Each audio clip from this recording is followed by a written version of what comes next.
Now, there's a little bit of intellectual background. I want to tie things back to what we were discussing last time with our distinction between the manifest image and the scientific image.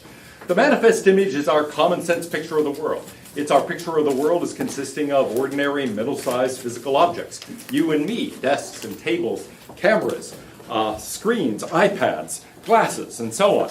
That's the sort of ordinary picture we have of the world.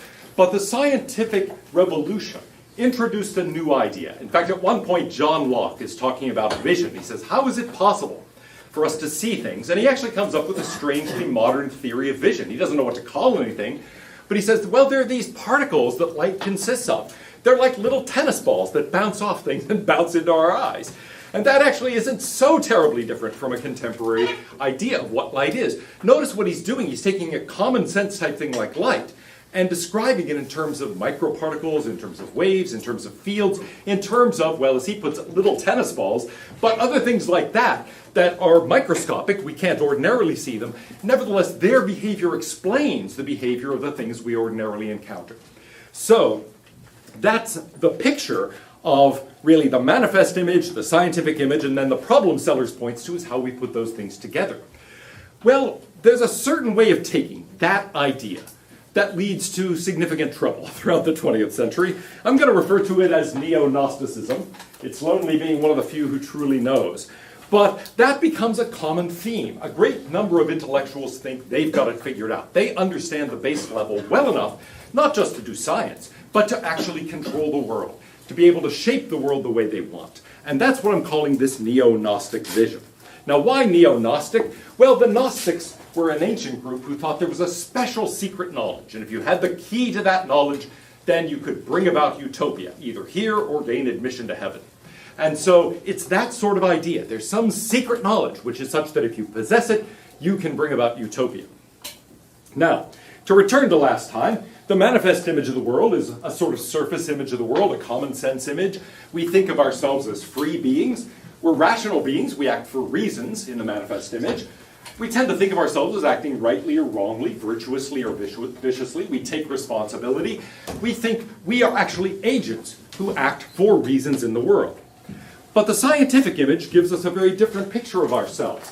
On that picture, a sort of depth picture of the world, we're determined by something we aren't conscious of, either by scientific laws and the motions of the microparticles or by something else, maybe by random jumps of electrons, whatever it is, there's something that is controlling what we're doing. We're not conscious of that.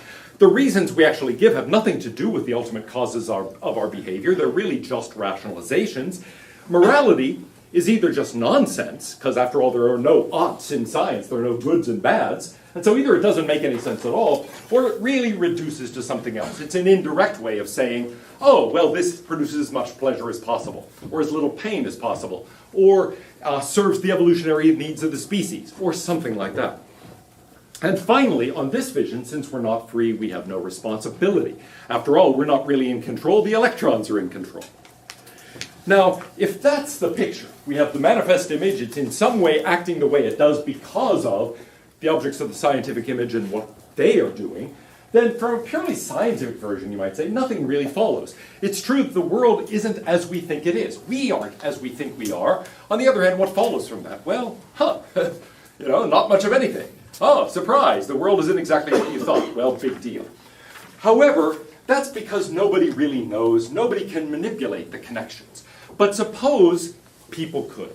At least I should say they can't manipulate them in a very large-scale way. We can manipulate them a little bit. You have a headache, I can say, oh, take this pill. And maybe I can even explain why that pill helps to relieve your pain. And so we can do this in sort of minor ways. We can't do it in very big ways. If I want to say, ooh, I want to bring about utopia, what should I do to the electrons? That question doesn't really have any answer.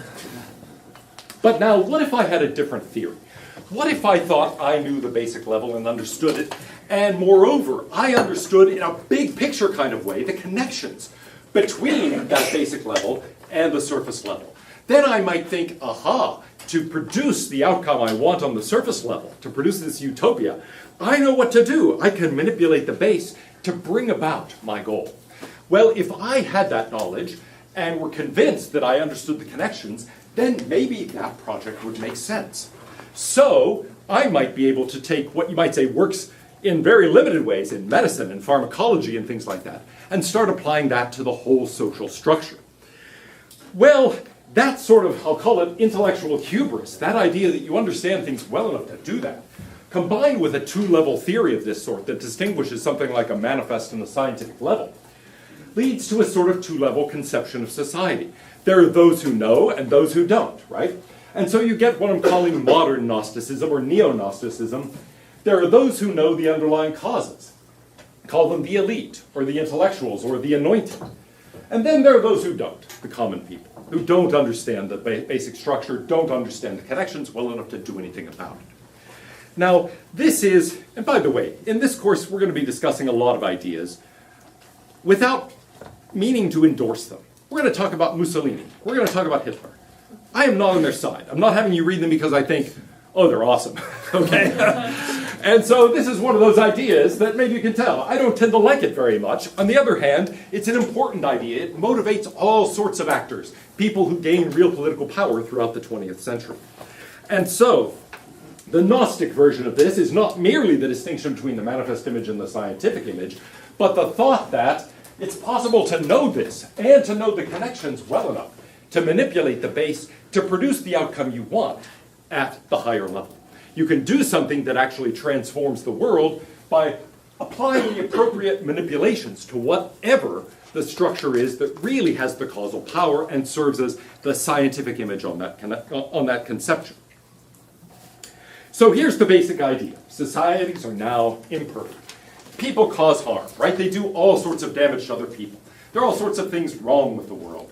Disease, war, conflict, sisters-in-law, all sorts of terrible things. Okay? But look, people really aren't behaving freely. They're driven by forces that are hidden from them.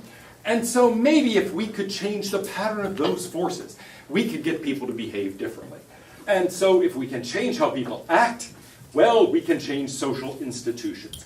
That maybe could change the pattern of forces. Maybe that could change the way people behave. So maybe if we manipulate, well, something, right? It depends what exactly we think is going on that base scientific level.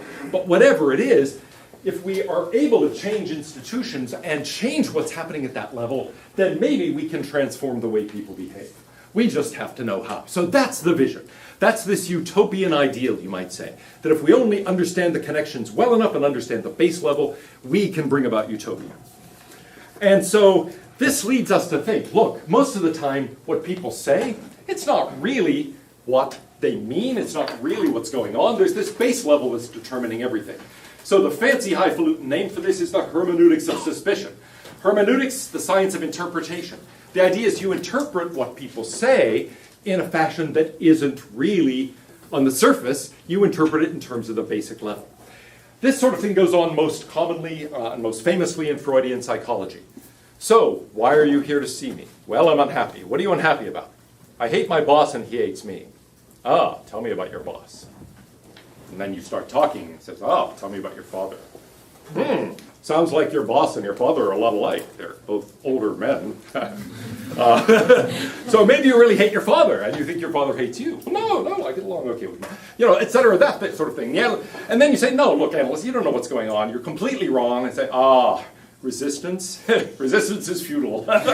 Resistance is common in psychoanalysis. Actually, this is what Freud says. When Freud finds patients who say, that's a bunch of garbage, he says, okay, you're resisting treatment. This is common. This is part of my theory, and so on. And so he doesn't take it seriously. He just says, yes, my theory predicts you would say that. I have to interpret what you say in terms of these underlying causes. Okay, so anyway, I'm going to jump to this.